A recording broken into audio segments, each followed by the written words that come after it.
All right, everybody. Welcome. B&B's Football Happy Hour.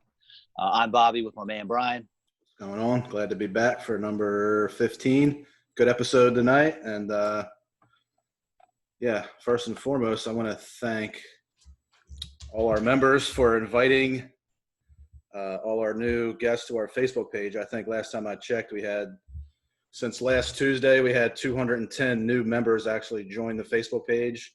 And I think Bobby and I approved 1,900 requests. So 1,900? So I think there's still 1,700 Wow. requests out there for people to go and approve. So if That's great, though. That's 2,000 requests. I mean, that's awesome. Yeah, I mean, if we could get a tenth of those people to sign up, that'll probably put us somewhere close to 1,000 members almost on our Facebook page. So that's great. Huge shout out to everyone who's helping out with that. Keep it up. Keep up the good work. Keep it rolling. That is fantastic. And then for us, we have some awesome guests going on. I know Brian and I are going to start with a fantasy football question that we got from a listener. So we'll hit that up first. And then Brian and I are going to give you 2 fantasy sleepers each that we think are going to help your fantasy squads, help you bring home a championship. And then we'll be joined by ex-Baltimore Ravens cheerleader Janine Zachariah. We'll follow that up by friend of the show and one of our most active members on our page, Kevin Reynolds. He's going to talk about the up-and-coming, very exciting Arizona Cardinals. All right. He must be excited because he's already waiting to join in the group. So he'll have to wait a little bit. So, all right. So this is a question I got. Bobby had posted to our Facebook page about sending in some fantasy questions. Maybe we'll talk about them before or after the episodes here. So this is a pretty good one. It's from a guy I know back up at home in New Jersey, Mikey Marr. So he sent me a pretty lengthy question here. I'll read it, and then I guess we'll go over it. So he sends in, he's in a PPR league. Rules are you can keep and protect a player drafted in the 5th round or later, and you can only keep him for 2 additional years after you draft him. Each year you protect him, he moves up another round. The last 2 years, he said he's used Zach Ertz as his keeper, but he cannot protect him this year. He said last year he had a great strategy picking out of the 10th spot in a 10-team league. And he says he cornered the market on tight ends by taking Travis Kelce and then protecting Ertz. Said he was the regular season champs. He had the most points, but he fell short in the final. So he got 2nd place in his league. He said he plays a lot of fantasy leagues. In this league, more than any, running backs go early in this league. So he says his question is for this year, who would you protect? So he has a list of a few guys here. So he says Austin Eckler in the 4th round, Aaron Rodgers in the 7th, Deshaun Jackson in the 8th, Devin Singletary in the 9th, Golden Tate in the 12th, or Tom Brady in the 14th round. And then he goes on to say he has a few additional questions about those players. He wants to know how Eckler will perform with some mobile quarterbacks with the Chargers. You got Tyrod Taylor and you have Herbert, who can both run a little bit. So he's worried about quarterbacks running rather than dumping the ball off to Eckler. I guess he's in a PPR league, so those points are huge for receptions. He does not sure about Singletary. He said he has a small frame. He's not sure if he can take the pounding that a lead back goes through. And he asked about Tom Brady, about his age, going to a new team. And although he has great weapons, what are some realistic numbers for Mr. Brady? So, all right. Well, lot to digest. But my first question is, how long does Mikey Marr thinks this show goes on every time? Good grief, man. Yeah, no, that's a good one. Got me thinking. No, for sure.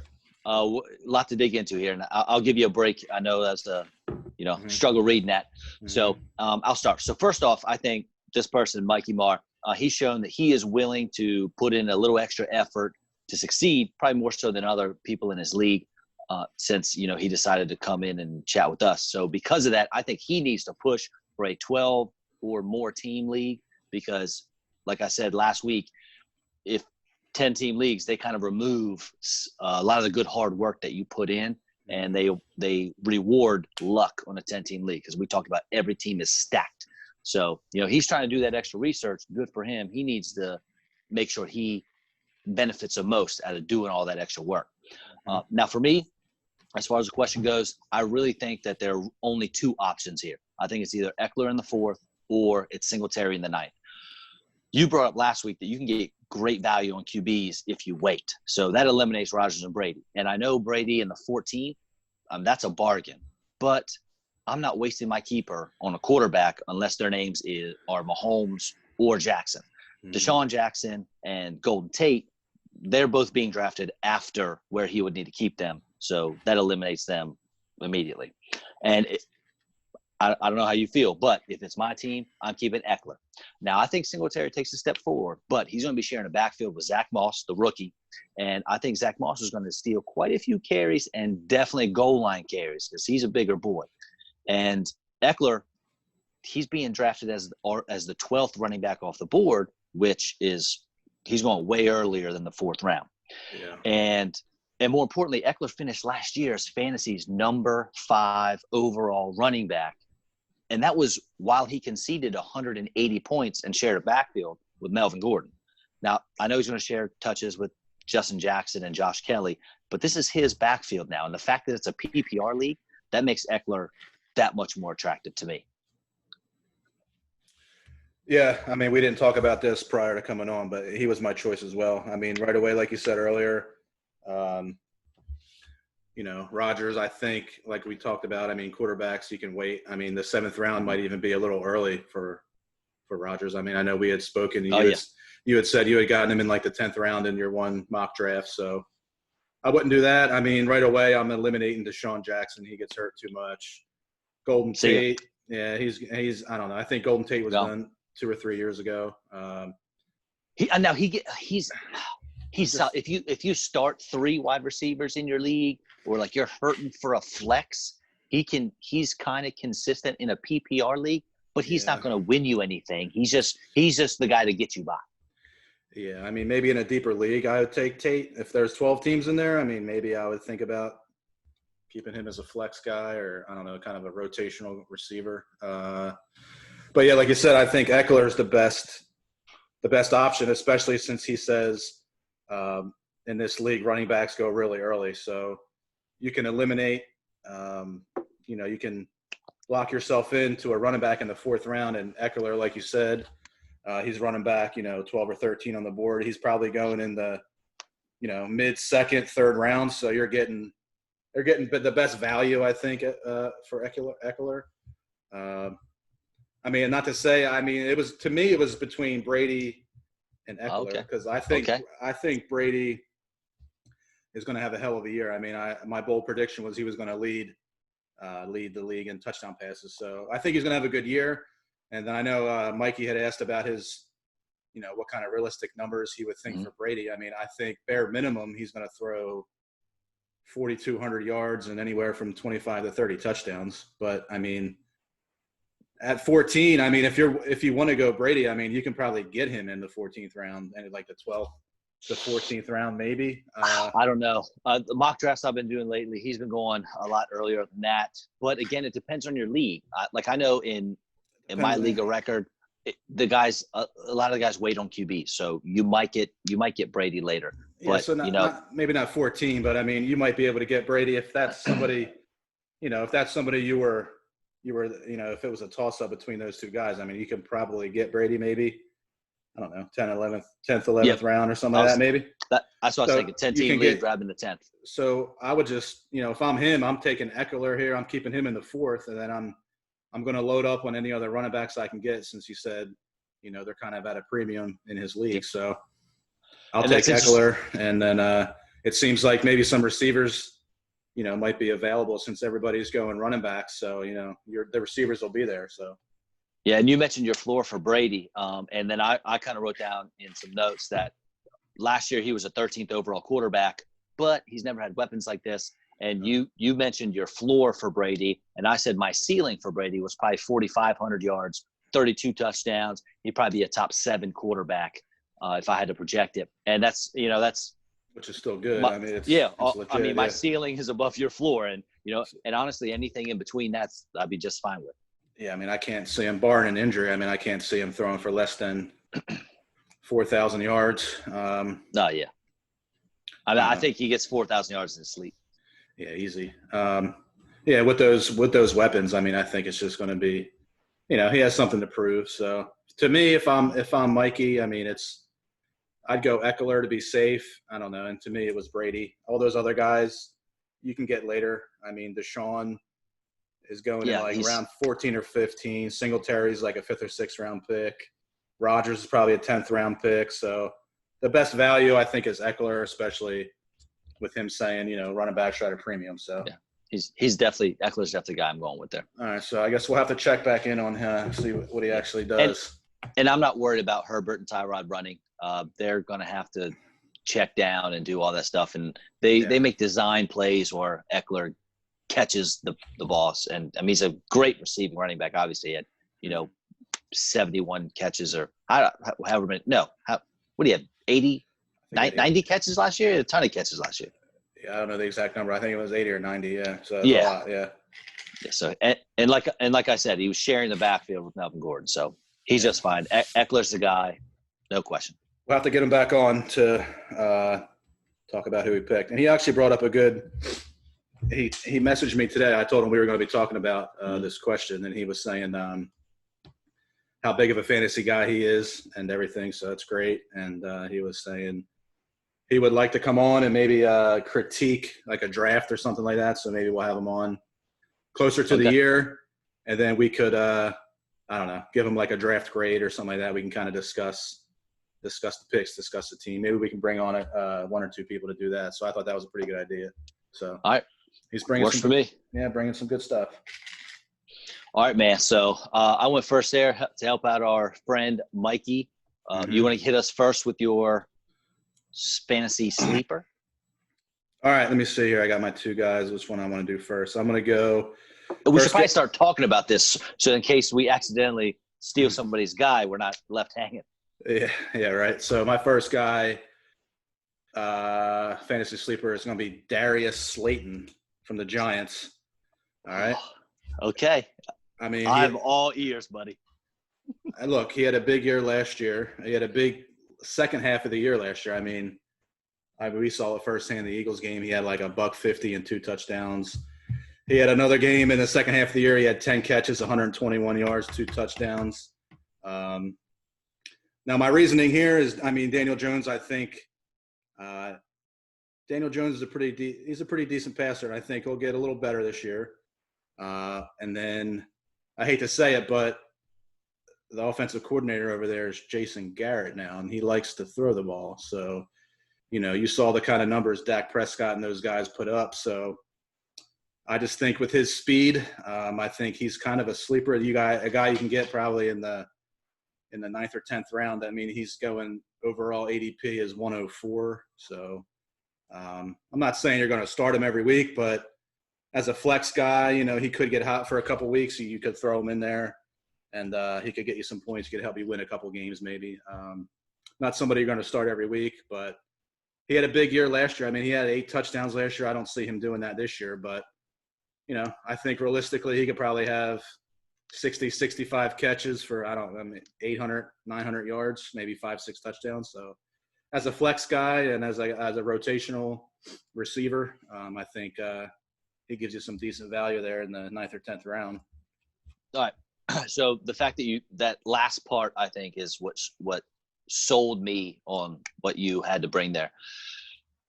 A flex starter, certain weeks fill in, I'm with you, and I agree. And I think Daniel Jones, if he grows on the season that he had as a rookie, he's in danger of making the Giants look smart for taking him where they did, because he had a decent rookie year, especially in terms of fantasy, because his legs get him some points that I don't think we were really expecting. So if he can grow on that, and you're right, Darius Slayton had a breakout year last year. He did far better than I thought he was going to do. Yeah, I mean, he was a 5th round pick, so I don't even know if Giants fan probably think he wasn't even going to make the team. So, I mean, for a guy to go out there and have 750 yards and 8 touchdowns, I mean, that was kind of a bright spot for that team anywhere besides Barkley and Jones. I mean, he showed a little bit of skill out there. I mean, he can throw. He's got a pretty good arm, and Slayton ran like a 4.3, so he's a quick guy. And Really? I didn't know that.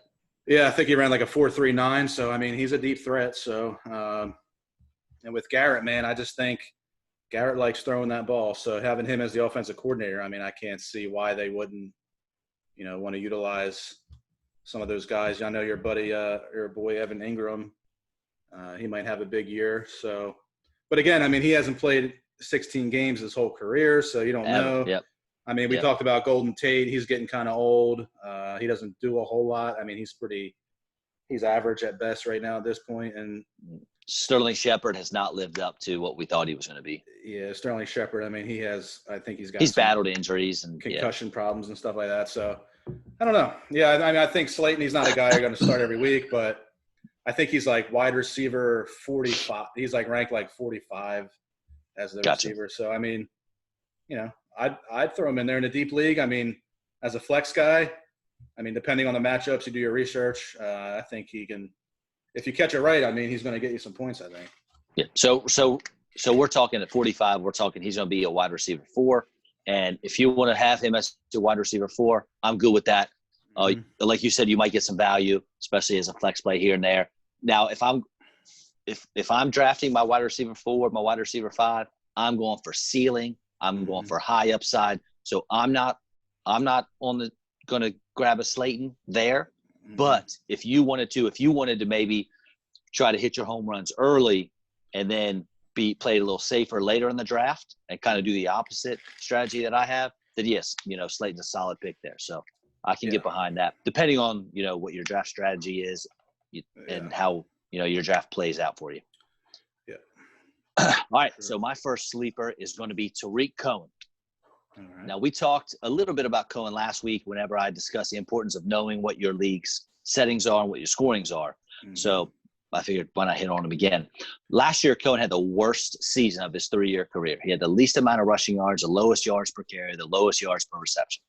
And I'm not sure how much of it was his fault necessarily. The O-line wasn't great, and the coaching staff, I'm not sure they really knew what they were doing there. I'm hoping the Bears coaching staff looks back and realizes the weapon that they have in Cohen. Right now, Tariq's going as the 40th running back off the board.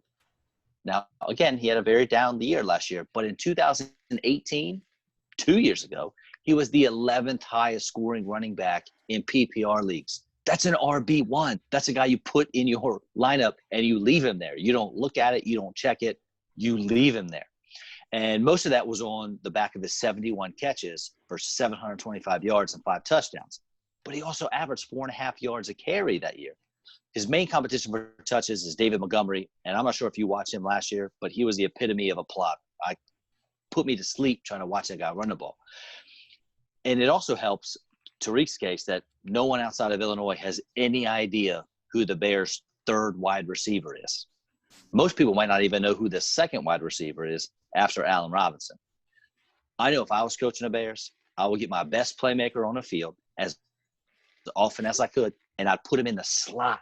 And I've heard rumors about this, some beat writers talking like, they could put Tariq Cohen in the slot because he's probably their second or third best receiver on the team, even though he's a running back. So he should get his carries, and he should get more catches, I would think, than the 71 that he had in 2018. If the Bears run out 21 personnel, they got 2 running backs and 1 tight end. The defense is going to be forced to have their slower linebackers on the field rather than their faster defensive backs, to defend against the run. And Cohen would be a matchup nightmare for those linebackers. Don't forget, Mitch Trubisky and Nick Foles are the quarterbacks, and both of them are well below average in air yards per target, which means they're not throwing the ball down the field. They're checking down to my man, Tariq Cohen. Yeah, I mean, he's a guy, like you said, in a PPR league, he's probably a guy I'm looking at, maybe standard league. I mean, I take him, a lot later in a standard draft than a Correct. PPR. But, yeah, I can see him being maybe like you said, maybe like how like a Darren Sproles, a little small guy that caught a lot of passes and, kind of mixed in some runs, but, kind of did everything. And, yeah, I mean, I think the Bears have a quarterback issue there, like you said. I mean, If I was going, I mean, I would probably go, I don't know, Foles, I guess. I don't know. I mean, they're both not that great. Foles hasn't really showed he can be a starting quarterback. He kind of does his little playoff magic, but and Trubisky's kind of showed that he's just not really that good. So I I don't was know. looking at the stat. I was looking at a stat. It was like air yards per target with like there was a rating given to it, and Mm-hmm. average was 100. So whatever the league Yeah, average was for air yards per target, that player would have got 100. And yeah, both Trubisky and Foles were like 84. So they're below average on air yards per target. So they're not even trying to throw the ball down the field. yeah, for sure. Yeah, he's a good fantasy player. Cohen in a PPR. I mean, I don't mind. I wouldn't mind having him as a flex guy, maybe, or a rotational guy in there. I don't know. I kind of like to. I mean, you have your set guys, but I mean, I mean, every 2 years week, ago, he was an every week. RB1. Just 2 years Yeah, ago, he was an RB1. yeah. Well, 2 years ago they were pretty good. So last year there was kind of a down year, but I don't know. Yeah. Maybe they'll turn it around. I guess we haven't really done our Bears preview yet, have we? No, we haven't done the Bears, right? No. So I think we're shooting for 2 weeks from now. yeah, I haven't looked into them. I haven't looked into them a whole lot yet, but I mean, I don't know. I couldn't even tell you who they drafted, but yeah, I mean, Cohen is he's a good little player. I mean, I take him as a flex guy. So my second guy here, kind of had to pull an audible late in the day today because, and so I was going to roll with all week. I mean, for the last couple of days, I've had Alexander Madison as my second sleeper, but Dalvin Cook showed up and got his COVID-19 test. So I guess Dalvin Cook is not going to sit out. He said, and he talked all that smack saying he wasn't coming. He wasn't going to sit out. He needs a big deal. He was pulling the whole Dak Prescott saying, I need X amount of money. But he was going to get fined. He was going to get fined $50,000 a day for not coming. Yeah, so I guess that outweighed him sitting out. So money talks. Although I think Madison, I mean, look, just real quick, he's not my pick right here, but I think he has value, and I think Cook is always hurt. And if you're thinking about sitting out, if that's in the back of your mind, I mean, I think this year, the first little sign of him getting, a sprained ankle or anything, I think he's done. So, I mean, Madison might have a lot of value, I think, there anyway. I just think Cook showed up because he doesn't want to get fined. And I think if he sat out, it doesn't count as a year. He would have to wait another year to become a free agent or something like that. So, I don't know. So, I had to pull an audible. So, and I know your next guy is going to play the same position as this guy, but I couldn't find anyone better. So, my second sleeper here is going to be Jonnu Smith from the Titans. All right, so I did some research. Delaney Walker, he's gone. And I looked at the other tight ends they have, and I couldn't even tell you who they were, where they came from, or if they've even done anything in the NFL. So I've read a few articles. Jonnu Smith's going to be, they said he's the undisputed tight end number 1 there on a team that kind of outperformed, everybody's expectations last year. A.J. Brown, that guy's a stud. But, I mean, I can see Jonnu Smith's got some skill, man. So I think he could probably be second or third on that team in targets. I know Walker has a couple of injuries last year. So, I think it was I think Walker sat out 7 games. So, Smith was in there. He saw a lot of targets. He caught 79% of his passes. So, I mean, if he's going to be the undisputed number 1, I mean, he's a guy I can see having maybe 60-plus catches. And right now he's the 17th tight end off the board. So, I mean, I think he's going to outperform that ADP all day. And I also saw another stat that Titans finished in the top 10 in each of the last 5 years in tight end fantasy football points, along with the Chiefs and the Eagles. So, and Tannehill showed a lot of improvement last year. So, I think he could be, the second or third option there in Tennessee. So he was my second sleeper pick here. Yeah. So my first thought is the Eagles and the Chiefs being up there as far as tight end production. We got Ertz and Kelsey. That's pretty easy to do. And the fact that you are there with those guys says a lot. And the Titans, like you mentioned, have been very good at using the tight end for a long time. Delaney Walker was a perfect example. He's been there for a while, and he does it year in and year out. I always feel like Delaney Walker is even underrated or a sleeper, and he always outperforms, his ADP or what people think he's going to do. And Jonnu Smith actually was someone that I was looking at as one of my sleepers as well. So I think that is a perfect pick, and I could not agree more with you on this one.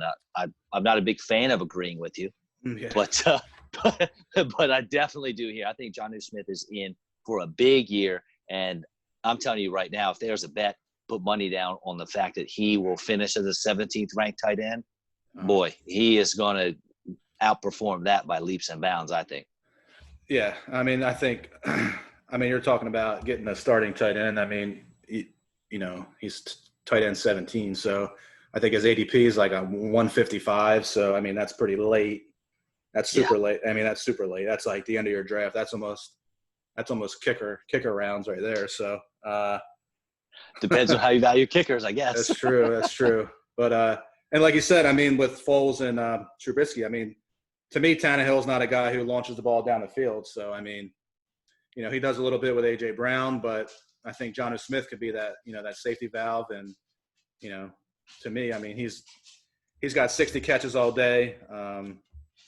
Touchdowns, I'll give him, maybe 5 or 6 touchdowns. So to me, that's pretty good value. I think he'll outperform that. I know the few Corey Davis truthers that are left and the ones that are just holding on to him, especially in dynasty leagues. They're not happy to hear that. But, man, I agree with you. If you told me Jonnu Smith was going to finish right after A.J. Brown in terms of targets, receiving yards, touchdowns, I believe all of it. I think he'll probably be the second leading receiver on that Titans team. Yeah, I mean, and he's a young kid too. I mean, I think he's like 24. So, I mean, he has – he's got the skill and the potential. So, third year in the league, is that right? I think so, yeah, third year. I think he's like 24. And now – in tight ends, it always takes – tight end is like the hardest position to come into the league from and perform at a high level from the get-go. I think there's only been one tight end in the last, 15 years to finish in the top 15 at the position, I think, by the end of the year. Something like that. Rob Gronkowski is the only tight end to be able to do it before the age of, 24, 25. So that's the one thing Jonnu Smith has going against him, but he has all the opportunity in front of him. So I'm big on him this year as well. Yep, for sure. All right, so my guy, my last sleeper we're going to talk about, tight end Jack Doyle. If you want to dominate fantasy year in and year out, sometimes you have to dig a little deeper. And Jack Doyle, for example, he's not very high on many people's tight end rankings. You said Jonnu Smith was 17th. Jack Doyle is 18th as far as the tight ends taken in terms of their ADP. There are big reasons why I think that Jack Doyle is going to far outproduce his current ADP, which, again, average draft position. Number one, and this is the part where I talked about getting out your shovels and doing some research. You ever heard of Dallas Clark, the all-pro tight end for the Colts from a few years ago? Guess who his offensive coordinator was when he was killing it in the league? Frank Reich. Frank Reich, yeah. Then, coach. Yeah. Right. Well, then Reich went to the Chargers, where Antonio Gates was one of the go-to guys. Following his stint in San Diego, because they were still San Diego Chargers back then, he was the offensive coordinator of our Philadelphia Eagles. And I'm sure we both know that Zach Ertz is the main man there. Now, Frank Reich is back in Indy, and he still targets his tight ends. More on that in a minute. Number two, Phillip Rivers is now Jack Doyle's tight end. We all know Phillip Rivers loved playing catch with the aforementioned future Hall of Famer Antonio Gates when they were playing in Cali together. And then my third point, lastly, Doyle finally has the tight end market cornered on his own team. Trey Burton's there, but I think he's proven that he is just a guy. Doyle's never really had the reins to himself except in 2017. He's always shared time with Dwayne Allen before that and Eric Ebron after that. In that 2017 season, Doyle led the team with 80 catches. The second on the team with catches was T.Y. Hilton, and he only had 57. In 2018, when Doyle got hurt and Ebron was the Lone Ranger, Ebron ended up as the 4th highest scoring tight end in fantasy that year with an absurd 13 touchdowns.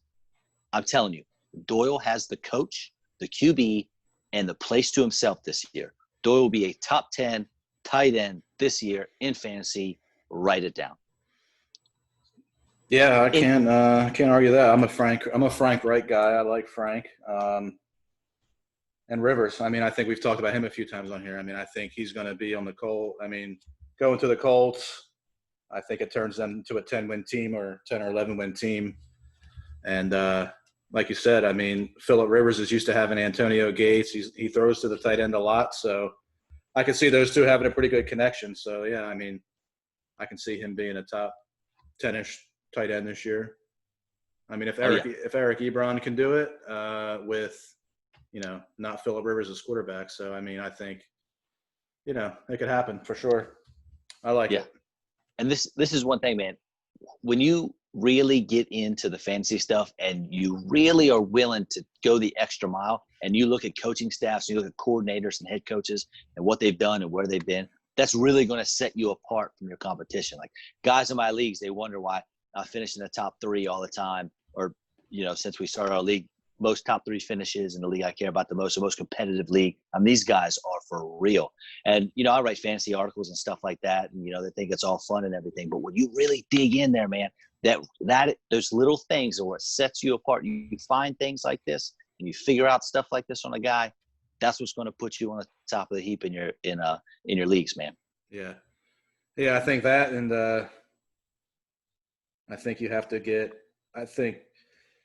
you got to pick up that guy from the waiver wire. I think every year you just have to get – For sure. You have to get that guy. I don't know. You have to do your research and, get some guys and have your strategy. But, like you said, you do your research on coaching staffs and everything else. And I think it's that. And I think you just have to be – you have to have those guys in the back of your mind, that maybe didn't get drafted. And if you pick up one of those guys, I mean, I think you crush your fantasy league. So to me, hey, guess what? Some big stuff there. Yeah. Our listeners have people that are willing to go that extra mile. So they're getting a leg up on their competition right from the get-go. Just listen to the show. And like we said before, if you have a question, a fancy question, shoot a message to Brian. Shoot a message to me. Mm-hmm. We'll talk about it. Yep. Yeah, that was good stuff. The questions were good. I mean, if we can get a couple, maybe we can start, like you said, closer to the year. Maybe once we get through some of these teams here, we can maybe we can bring on maybe 2 people at once and kind of have a little round table of fantasy or whatnot. So absolutely a little better discussion or something like that, get some more members on. And, like you said, a lot of our listeners have those guys that, are all big into fantasy football. So, you can keep listening to the podcast, but you can tell them about it after you make your draft. So tell them about us after your draft so they don't get all the secrets. Yeah, but then they might get those waiver wire pickups. Yeah, you know what I mean? You never know. Never know. Nah, bring them in. Tough. Bring them on. Yeah. You want all the competition you can get. There you go. You got to beat everybody at their best. That's right. All right, man. You ready for some guests? Yes, sir. Let's bring our first female guest on to B&B's Football Happy Hour. All right. All right, folks. We'd like to welcome our first female guest of the show. We're so excited to have her. The intelligent, the always cheerful, the always smiling, the beautiful former Baltimore Ravens cheerleader, Janine Zachariah. Janine, welcome to the show. Thanks for coming on. Thanks. Thanks for having me. Hi, everyone. So where are you from, Janine? I am from Ocean City, Maryland. Beach girl all the way. But you live in North Carolina now, right? Yes. My husband and I moved to Raleigh in North Carolina about 1.5 years ago. Gotcha. All right. So, Janine, cheerleading for you wasn't as much of a hobby as it was a way of life. Obviously, you cheered in high school, and then you cheered at Division I Delaware, and eventually you reached the NFL, where you spent several years with the Baltimore Ravens. So tell us a little bit about the transition from high school to D1 to the pros. Did you always know you wanted to be an NFL cheerleader? How did that come about? So no, I was a gymnast for 14 years and I had to quit gymnastics. I was a competitive gymnast. So I had to quit gymnastics because my scoliosis was really bad. And I wasn't sure what I was going to do, but I was trying to think of, like, what's the next best thing? to gymnastics. So I figured I'd give cheerleading a shot because I could still tumble and still get like thrown in the air and stuff, or just like flip around, but not have to have that like demand on my body that gymnastics was doing for me. So no, I did not always know cheerleading was it for me. I just started out at my high school trying like just regular cheerleading. We weren't like competitive or anything like that. But I got recruited by one of the coaches at University of Delaware when he saw me doing some tumbling passes. I think it was at a clinic. I'm not really sure where it was, so long ago. But I got recruited by one of the cheerleading coaches at University of Delaware, and that's kind of when I like really got into the cheerleading world, and it like intrigued me because I had never co-ed stunted before. So I didn't really know what co-ed stunting was like. So when I was speaking with the coaches from Delaware and they explained to me how they cheer and that they have men on the team, I was like completely interested in the fact that they were nationally ranked and they had like a championship ring. And I was like, yeah, like I want to be a part of this team that's nationally ranked, you know? So yeah, that's how my cheerleading career began. And then after college, really, I just missed being part of a team. I missed the camaraderie of just like being close and having teammates that I, practiced with and spent time with every week. And it just so happened that the Baltimore Ravens are the only, or at the time, they were the only co-ed cheerleading team in the NFL. I believe now there might be 2 other teams that have males, but I don't think they have a stunt team. But anyway, so the Baltimore Ravens were the only team in the NFL that were co-ed. So I was like, let me give it a shot. Like I miss stunting, I miss team life, I miss all of that. So that's when I decided to try out for the Ravens. But it wasn't my life goal growing up. Very interesting. Nice. Yeah. University of Delaware, so that was old Joe Flacco probably at that time, right? If they have championship rings, right? I remember those days. I grew up in South Jersey, so Oh, really? Close to Delaware, yeah. Oh, that's interesting. So Yeah. now the average NFL fan, might not know what it takes to be an NFL cheerleader, and I'm not even going to say I do, but I know a lot goes on behind the scenes. So, what are some of the demands, physically, mentally, emotionally that are put on NFL cheerleaders? So I do know that every organization is a little bit different. So just to be clear, I'm just speaking on behalf of my experience with the Baltimore Ravens. Of course. So while I was cheering with the Ravens, it's very demanding. So the biggest thing is time commitment. You need to be dedicated. It's extremely time consuming. So with the Ravens and being part of the Ravens organization, it is a requirement that you have either a full-time job or you are a full-time student. That is one of the number one requirements for being a candidate for the Baltimore Ravens cheerleaders. So first and foremost, that's one. You have to have a full-time job or be a full-time student. So the Ravens cheerleading team is some people's second job, and then even some people's third job, So you're juggling a lot being on the team. It's considered like a part-time job, but you're putting in full-time hours pretty much because you're practicing 2 to 3 times a week, mandatory practices 2 to 3 times a week.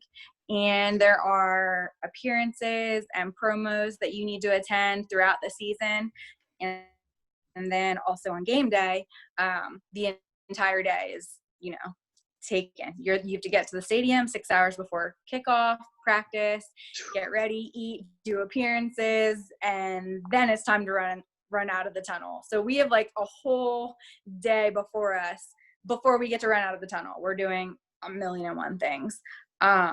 So yes, you have to know how to manage your time well if you want to be an NFL cheerleader for sure. So you talked about, obviously time is the biggest thing you need to contribute. You talked about 2 to 3 practices a week. Do you practice year round, or is it seasonal, or how's that work? So I would say mostly year round. So the team picks their new group of cheerleaders for the year in March. So practices immediately start in March and then go all the way through January. Usually the last game, I feel like every year I cheered, the last game was either like the last week of December or sometimes like right after New Year, so the first weekend of January. But almost every year I was cheering. We were in the playoffs, so again, that's through January. So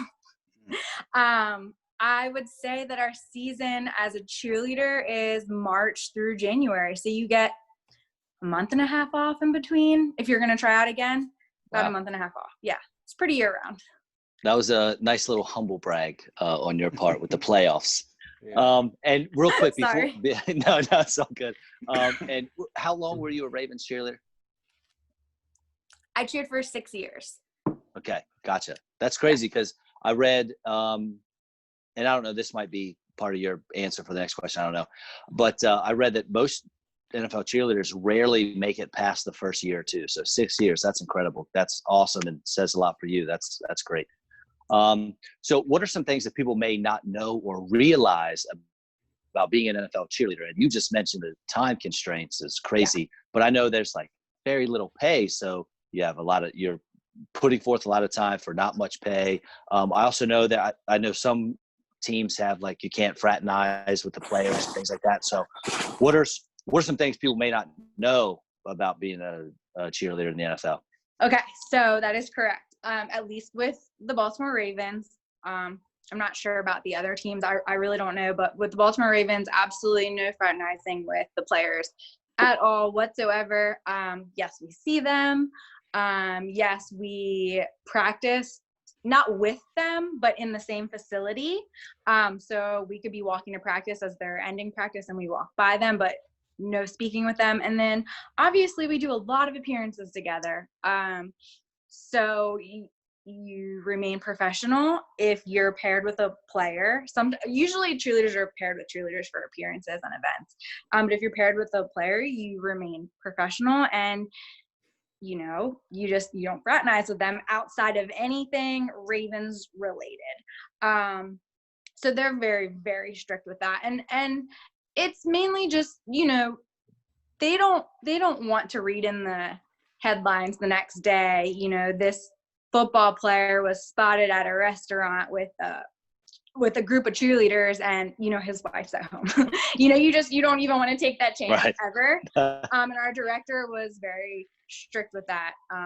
So thankfully we didn't have any issues while I was on the team for the 6 years. So that's one thing, no fraternizing with the players. Another thing people are surprised to hear is that we have to try out every year. So it doesn't matter if you've been on the team for 3 years, 6 years, 10 years. There's a girl that I cheered with she's going into her 13th year. She's like a legend on our team, but she's amazing. But you have to try out every year, and they actually cut multiple athletes while I was trying out. The 6 years I was trying out, like they actually cut people that were my teammates, that were my friends, that I was really close with, and you just don't see it coming. The talent just gets better and better every year. And then when we won the Super Bowl, I would say that was our biggest year of tryouts. Like we had the largest turnout. So depending on how well the team is doing and just like how much media and attention that the cheerleaders got the previous year, that's based off how many people try out or how many people show up to try out. So it's usually a couple hundred. Like I think the fewest amount was 250 for me. Wow. So yeah, we have to try out every year. That's a big thing that people I don't feel like know. I can't imagine if that was the same case for like the football players and everything like that. I mean, that's crazy. Right. Yeah, for sure. No, they hold us to pretty high standards. All right. So you said you cheered for 6 years, so I'm sure you have some pretty fond memories. So It's a pretty easy question here. Just tell the listeners and tell us what's your favorite memory, I guess, of being an NFL cheerleader, maybe your favorite, all-time moment that you had out there. Okay. So, yes. Being on the team for 6 years, I have actually 3 things, and I'm not going to go into super detail for all of them because it'll be long. But number 1, I was on the team when we went to the Super Bowl. And that was an amazing, amazing season. It was my 2nd year on the team when we went to the Super Bowl. And it was an awesome season. It was an awesome experience. I didn't see it coming. Well, at least I didn't see it coming when I tried out my very first year. So the previous year, I had no idea that was going to happen. So that was really awesome experiencing that. Number 2.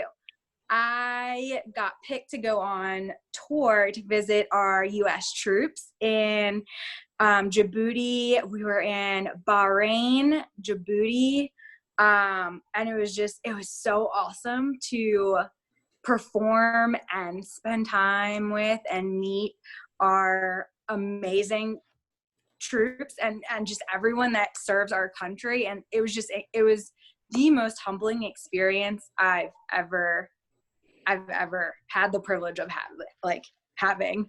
I think that was probably my most favorite experience with the Ravens. Number 3, I met my husband cheering for the Ravens. Like I was saying earlier, we have a co-ed stunt team. So my husband tried out for the team my 3rd year, and he made it because he's amazing. So he made the team, and we wound up dating a year and a half later, and then we got married. So yeah. All right, that's fantastic. Life changing, cheering for the Baltimore Ravens. Sure. So last question for me, Janine. Yeah. So you cheered obviously for 6 years. You had a lot of visiting fans come into your stadium.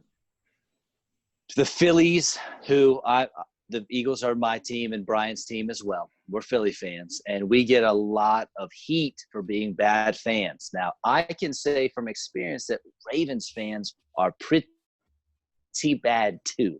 So, in your opinion, who are the worst fans that you have had in your stadium when you're out there cheering for your team? On the spot.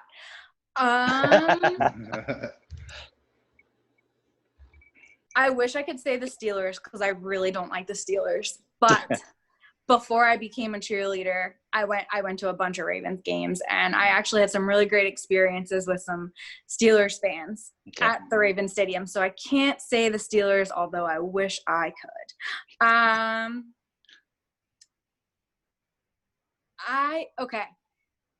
It's hard to answer because I'm on the field.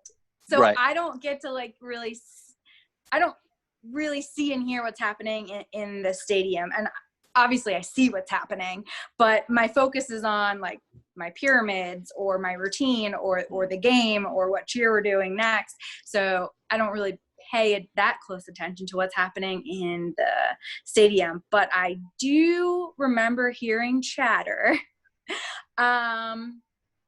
when we played the Patriots. So I would have to say the Patriots. I remember hearing chatter just from like even girls after the game walking to their cars, or people that live in Baltimore like walking to their apartments after the game, and just having not so nice people, being rowdy. We had a Patriots fan on last week, so we'll have to give him a call and give him a hard time for that. For sure. But second would for sure be the Eagles. Oh, get out of here. Get out of here. The Patriots fan has COVID, so we'll let him. No. Poor guy. I know. Oh, poor guy. No. He might not ever make it back, but whatever. It's all good. That's sad. We'll have to sacrifice him. He's a Patriots fan. You have anything else, Brian? All right. I like putting you on the spot here. So somebody asked me a question the other day. Mm-hmm. And they said if you could have one thing free for the rest of your life, what would it be? So what would you pick? Anything. One thing free? One thing free for the rest of your life, what would it be? Like an actual thing, not like a feeling or an emotion. Ah. Yeah, not an emotion. Let's just go one. That's a solid follow-up question. All right. See, I didn't think of it that way. Right away, I went to a material thing. For me, it's food. I have to have food. I spend more money on food than anything. I said gas because I drive a truck, and I was like, I hate filling up my damn gas, and I just feel like it's a waste. So that's what I said. But you bring up a good point. So All right. Go material thing. I don't want to. Let's hold the field. Okay. So okay, fine. So my immediate answer was going to be good health because I know it costs a lot for people who are ill or dealing with cancer or whatever it is.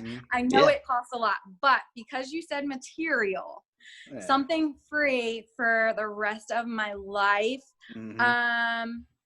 I would probably say all the puppies and all the Oreos. All the Oreos. All right. I forgot Janine's an Oreos fan. Oh, my God. I am. I'm sorry. I see like random Oreos flavors in the grocery store, and I take pictures of them. I send them to Janine. I'm like, hey, have you had this? I've tried every flavor. Nice. Janine, all right, before you get out of here, I know that you have something you want to talk about, promotion, like you and your husband have an app or something, right? So why don't you hit us with that for our listeners? Yeah, for sure. So my husband and I developed a cheerleading app. It's called Spring Floor, one word, Spring Floor. It's free to download at the Apple Store. Free to download. It's a cheerleading social media app. It's really awesome. So go check it out for any cheerleaders out there. We'd love to have you. Sweet. Awesome. We definitely have those. We have definitely cheerleading young ladies that listen to the show and their families and everything like that. So I'm sure they will check that out for you. Awesome. I'm excited. Yeah, we'll have to we'll post it to our wall. We've been kind of promoting everybody's stuff. And I know I have my daughter, she'll be 6 in December, and she's been doing tumbling for probably 3 years. So maybe. That is so awesome. That's great. Yeah, Lexi. That's awesome. Could be a future cheerleader. I don't know. We'll see. Start them young for tumbling. Start them young. She likes Janine that a lot. So Janine, awesome. Thank you so much for coming on. You've been wonderful and fantastic, and we really appreciate it. Yeah, of course, anytime. All right. Thank you so much. Thank you. Yep. Bye. See ya. Bye. Whenever you guys are. All right, folks. We just left Janine Zachariah, the former Baltimore Ravens cheerleader, and we welcome in one of our most active members, as we mentioned before, the owner of the fantasy team, Kick It Right, Kick It Good, Kick That Football Just Like You Should. Kevin Reynolds here to talk about the Arizona Cardinals. Kevin, how you doing, buddy? I'm doing well. Thank you for that wonderful introduction. Yeah, second time on the show. You people are ridiculous. Second time on the show. Not going to cover your main team tonight, but we appreciate you coming on and talking about the Cardinals. Yeah. And I know you're one of the earlier we talked about some of the people that had requested a lot of the members to join our group. So we appreciate you doing that for us and inviting all your friends and Facebook followers to join our page. So appreciate that. You got it. Very much so. Even though you like to draft kickers in the first 10 rounds. Yeah. Just kidding. That's just kidding. I'm just kidding. Just kidding. All right, Kevin.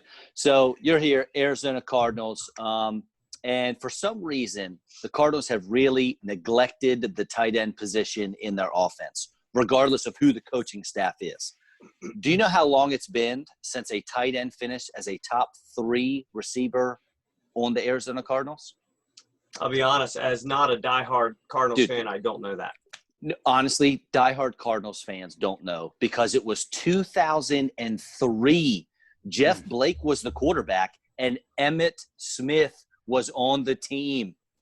And that tight end was Freddie Jones. He was second on the team in receiving yards. Yeah, you could have gave me a million guesses. I know. Last year, Charles Clay was 6th on the team in receiving with a whopping 24 targets, not catches, targets, and 237 yards receiving. Now, Cliff Kingsbury, he's never been one to use the tight ends too much either. The only notable tight end that he's really ever coached was Jay Samaro, who he was a senior when Cliff Kingsbury, his first year coaching at Texas Tech, he had 1,350 receiving yards. But I'm pretty sure Kingsbury, he was lining them up everywhere, slot, out wide, that kind of more as a receiver than a real tight end. They currently have Max Williams at tight end, and there is not a single human being behind him that I have ever heard of on that depth chart. So he's the guy. And he's pretty athletic. He ran a 4.840 at the sub 4.840 at the combine. He had the third best short shuttle of his tight end group. So, I mean, he's athletic. He can play. He can run around there. So why does Arizona refuse to use the tight end? And do you think they do it this year, or are there too many mouths to feed in that receiving core? Well, obviously too many mouths. I mean, you look at the receiving core, why would you waste it on the tight end? But, you know, I look back at this. I don't know a lot before Kingsbury got there, but your Jason Mara was right. 2013, 106 receptions that year. That's a lot in college. That's a real ton. lot. It's ridiculous. And then it just disappeared. Just nowhere. Jason Morrow ends up 41 NFL receptions. That's all he had. But, you know, I'm looking at that. Targets last year, they had a grand total. Kyler Murray threw to tight ends 59 times. There were 21 individual tight ends in the league that had at least 59. There were 8 that had 59 or more receptions. So to say he underutilizes it is really wow. I mean, that's like saying the sun is a little hot, you know? Yeah. But, yeah, Charles Clay had 24 targets, 18 receptions. Now, Dan Arnold, I do know him because, as you know, in my fantasy league, which is ridiculously deep, if a random tight end scores a touchdown one week, you can bet somebody's going to pick him up for $2 or $3 off the waiver wire because it's a thin position in such a deep league. But, yeah, they've got nothing. And I was looking. He started with his 10 personnel. You know, they thought they'd do the all air raid crazy all year. And they did. First 8 games, it was crazy. But by the end of the year, they had 317 plays with their 10 personnel, 346 with their 11, and 245 with their 12. So really, he started to learn that we've got to do something here. You know, at least have the tight end on the field. Yeah, I would have thought they'd have had the 10 in like crazy. It seemed like just boom, air raid, like greatest show on turf. It was just going to be nuts. But he really started to back off because I think he realized it was not panning out. I think part of the reason he did is because playing that air raid style, that world's worst defense, which we'll get into later, was just on the field constantly. Yeah. I was at the Ravens-Cardinals game week 2. Cardinals looked good. It was before all the injuries happened. Peterson was suspended. He wasn't there. Dude, they were fast. Ravens only won 23-17. It was one of their closest games of the entire season. Kyler Murray played well, but no tight end plays. Nothing. I'll be honest, before Brian hits you with his first question, I think the biggest takeaway I get from that is Cliff Kingsbury's willingness to change what he was doing. I mean, so many rookie coaches in the NFL, they stick to what they do. This is what I know. The fact that he's and I did not anticipate Kingsbury being a good coach. I thought it's just the Cardinals jumped the gun, and he's like a good-looking guy, and I don't know. But the fact that you brought that up, that he was willing to switch his offense and change what he was doing because it wasn't working, that speaks volumes, man. He might be okay. And getting Kenyon Drake mid-season, that didn't hurt either. Yep. Well, that allowed him because David Johnson – you talk about the biggest, not just fantasy, but NFL nosedive. I mean, the guy's career just in 2 years' time just going up in smoke. So they had no running game. So once you got him, they were able to go to some of those new sets. I think you didn't have to have the receivers. Now what's going to happen, though, when all of a sudden you throw in arguably the best receiver in the game? Yeah. If only they could have got rid of that terrible running back for the best receiver out there. Yeah, crazy. You think that he had the worst contract maybe in the history of the NFL, but somehow there's some guy that just wanted him so bad.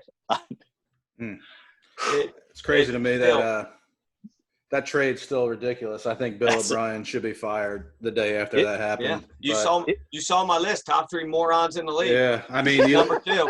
No way I can't put Daniel Snyder 1 because he's a piece of work.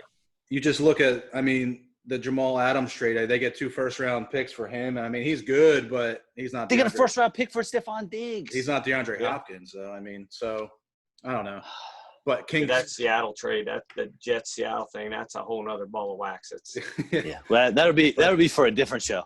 Yeah. You forgot to Kingsbury, he's Sean McVay's friend, so that's how he got that job. So, Oh, your best buddy. yeah, McVay. He's a good friend of Kingsbury. So, all right, look, I'm going to go on the other side of the ball. You said you went to the Ravens game. You said the Cardinals defense looked fast, but looking into it, it says they rank 30th or worse in 23 different defensive stats. Now, they gave up 402 yards per game, which is dead last in the NFL. Yep. You said earlier, Patrick Peterson, he missed a few games. That's on his behalf of taking the sauce. So he got the PED suspension there. So that's his fault. But he'll be back this year. I mean, he's a stud though. Now you draft Isaiah Simmons. I think me and Bobby both said, I mean, that he's pretty good. He'll fly all over the field. They signed Jordan Phillips, defensive tackle. He had 9.5 sacks last year. Devin Kennard, outside linebacker. He had 7 sacks. So they got a little production. They still have Chandler Jones. It's a tough division. The NFC West is good. Do you think the defense improved enough, to keep them in some more games and maybe, have their season turn around? Because, I mean, if you're going to be a playoff team, you have to have a defense. So do you think, just with those few acquisitions, that's enough to push them into a playoff position? It should, because the offense will score even more than they already did. The defense is not going to be stellar. But these stats, I mean, when you look them up, it's frightening. 135 missed tackles, second worst in the league. 46.7% given up third down conversions. Essentially half the time the other team has third down, you're giving up a first. Yeah. That was third worst in the league. We're talking about a team, they were actually tied for 17th in sacks with 40, but 19 of them were Chandler Jones, who led the league. Yeah. 7 interceptions. You know who led them in interceptions? I don't know. Jordan Hicks, inside linebacker. When you got a linebacker, he led the tackles too. He's the only guy I know on the damn team. You're in trouble. And then it gets worse with the 7 interceptions, fella, because they played Tampa Bay. Yeah. And that was 2 of them. Yeah. And that's Jameis Winston pretty much just saying, here, take this. So really they had 5. 28 points against, 31st run yard or passing yards against, 24th rushing yards against. I mean, gave up 375 first downs, last in the league. How do you win like that?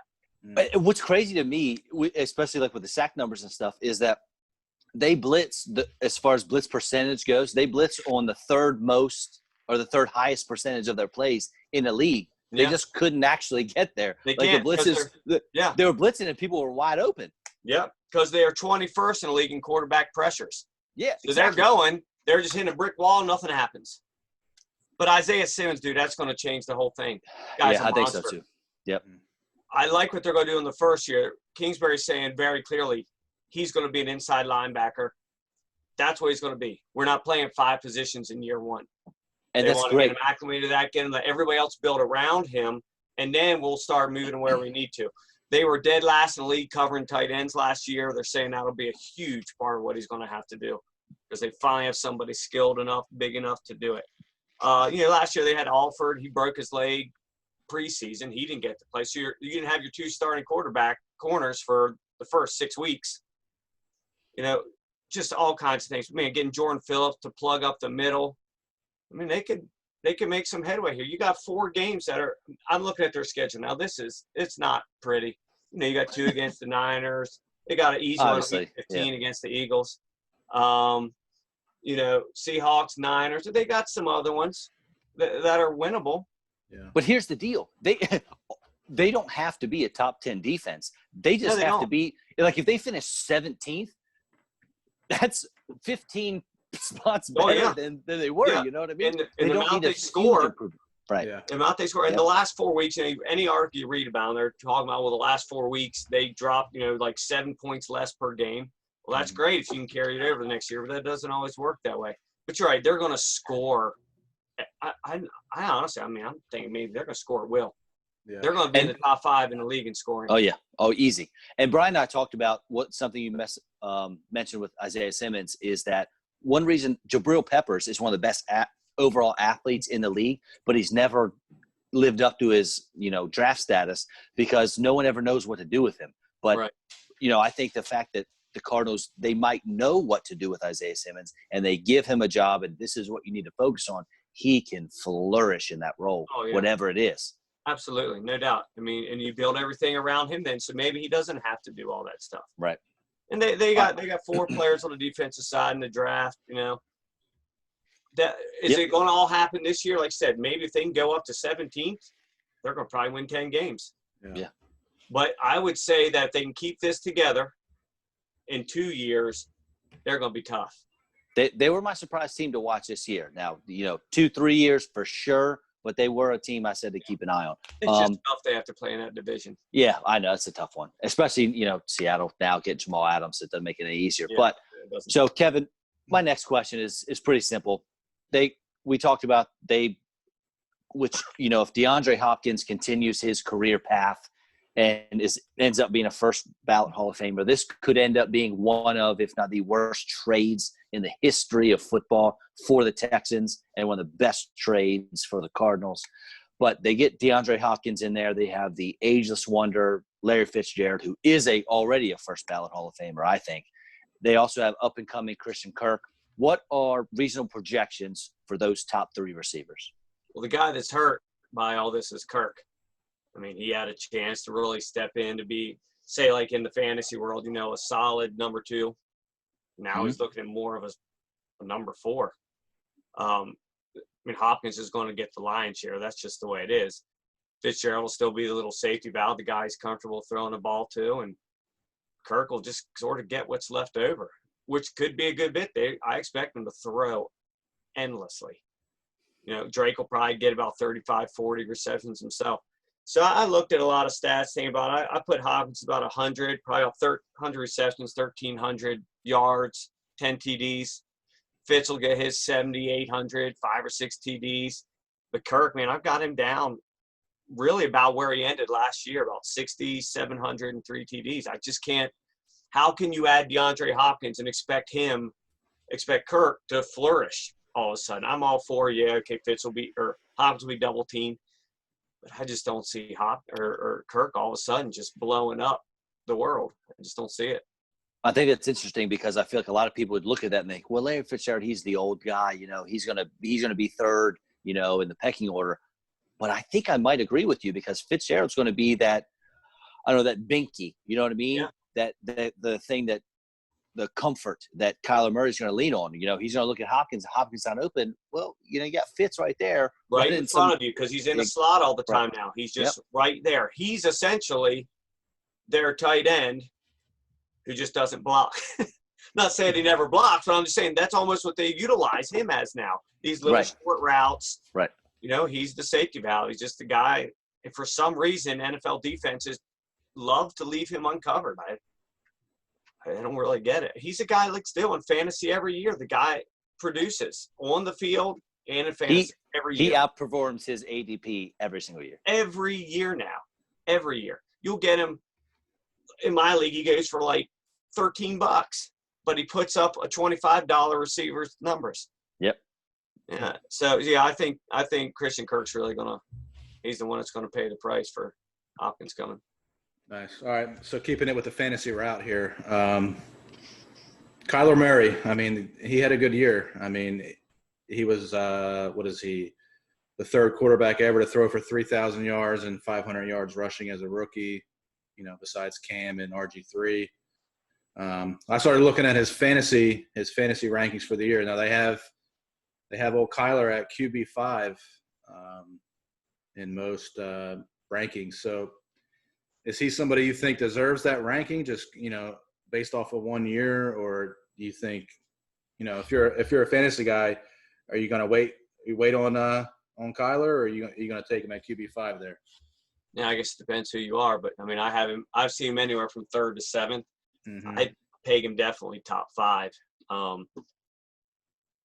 It's hard for me to put him ahead of Lamar Jackson or Patrick Mahomes. You never know. An injury here, an injury there, you never know. But yeah, I can't see him really outscoring them.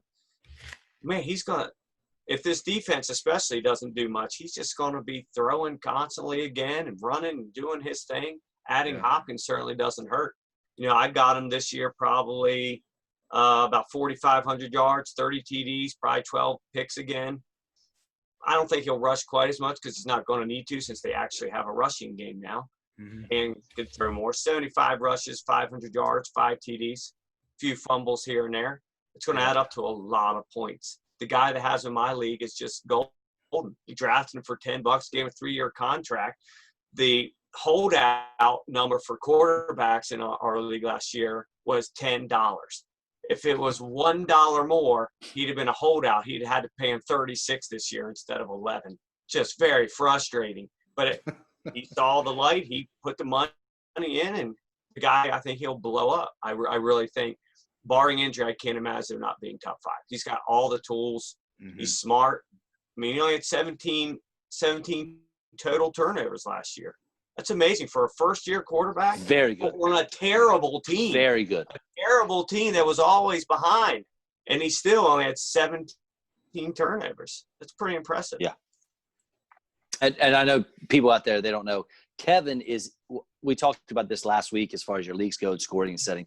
Kevin is in one of the most detailed, just in-depth leagues that you could ever possibly be in. So he's going to call out some things you might not even know what's going on. But he is very, very into the fantasy world and the fantasy realm, given the league that he's in. So it's – I don't even want – I tried to get you. Dude, it's a lot. It really is. It's a lot. It's really not as bad as it's a lot for me to run, but to play in it's really, once you get a year or two under your belt, it's pretty smooth. I gotcha.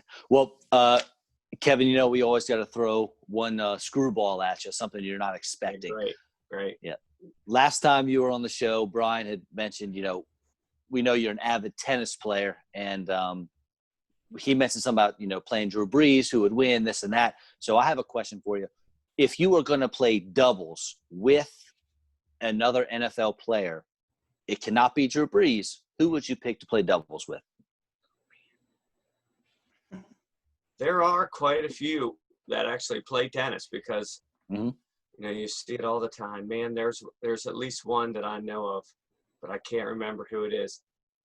But if I could think of somebody that I think would probably be, a great tennis player, not currently in the NFL, is Jim Brown. Dude, I mean, what was he not good at? He was amazing. He used to hustle people for it. He was so good. So he goes, before I come my answer, I'm going to give you something quick here. Okay. He goes, I think, to Vegas, goes to a club. He sees this boy out hitting, blah, blah, blah. People start saying, that boy will kick your butt. This guy's dad comes over. They decide to put $10,000 on a match. Oh, my gosh. Jim Brown versus 10-year-old Andre Agassi. What? Everybody there is telling Jim Brown about to lose $10,000. I think it was 10,000. It might have been more, but I think it was 10. And it's in Agassi's autobiography. And everybody there's like, you're getting swindled. You're gonna get killed. This 10-year-old boy is gonna wipe you up. So ultimately, first off, it's crazy that a 10-year-old, no matter what your name is, is playing tennis against a grown-up. Yeah. And so Jim Brown ultimately backed out. Because enough people at the club told him he was being smoked. He was looking at his behind whooped by a 10-year-old. I don't think he cared about the money. I think he just didn't want to lose to a 10-year-old. Yeah. Wow. But that's a true story. Somebody I would play with Justin Tucker because he's good at everything. He's a kicker, which we have to love. Oh, here we go. I can't imagine him not being good at everything. I mean, we're talking about Justin Tucker. I mean, I can't do this. He's probably good at golf. In the world, the best Ask kicker in history. Get him out of here. This guy is dreamy. Brian, save us. Brian, save us. Put some behinds out on the court, brother. Woo! Kickers are always good at golf. We'll have our gnome out there dancing. I know you guys love this one. Oh, yeah. Oh, gosh.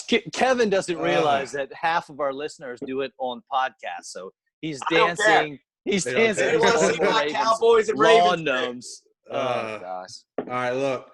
For those who can't see the Facebook video, those who listen to it on Podbean or Apple Podcasts, your name down there is Thanos. You have a Thanos shirt on.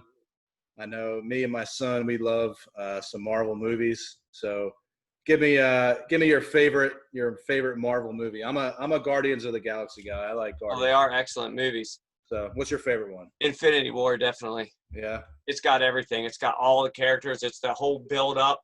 Mm-hmm. Thanos wins, which is always amazing. Oh my God! I mean, everything about Infinity War. It's the only human that likes the bad guys. He's the was only just person great. that likes Bad the guys. guys. Bad guys a state of mind. Yeah, my son loves my son likes Thanos, man. He's got a Thanos Thanos did nothing picture in his wrong. room. Yeah. I'm a big Guardians of the Galaxy guy. I love They are really good movies. Chris Pratt, my niece's husband, Alan Wojcik, went to high school. They played high school football together. Their dads were their coaches.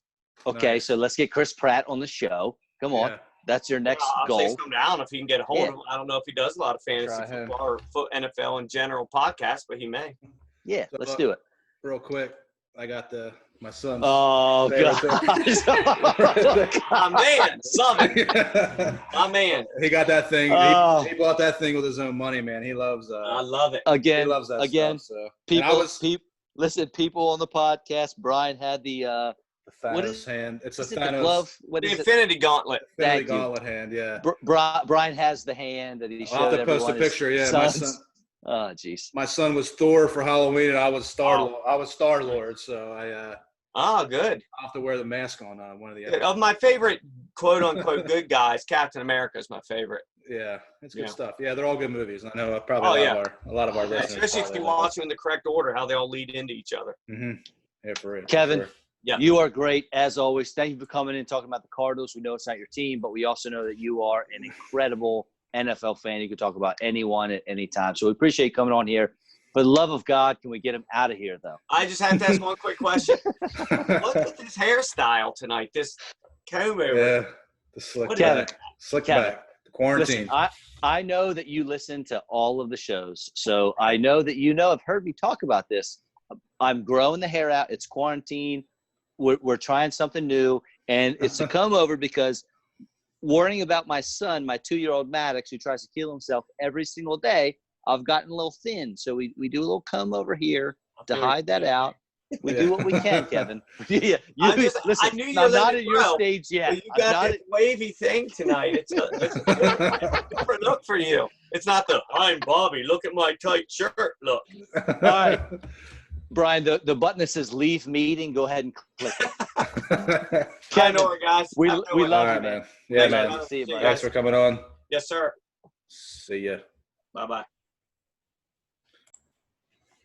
All right, Kevin, again, as always, great guest, very knowledgeable, somewhat humorous, I guess, but very thankful for our guests tonight, Janine and Kevin. Hopefully we helped our friend Mikey out with his fantasy question. Again, if y'all have any questions, please put them out there. Let us know. Send Brian a message. Send me a message. We'll cover it on the show if we can.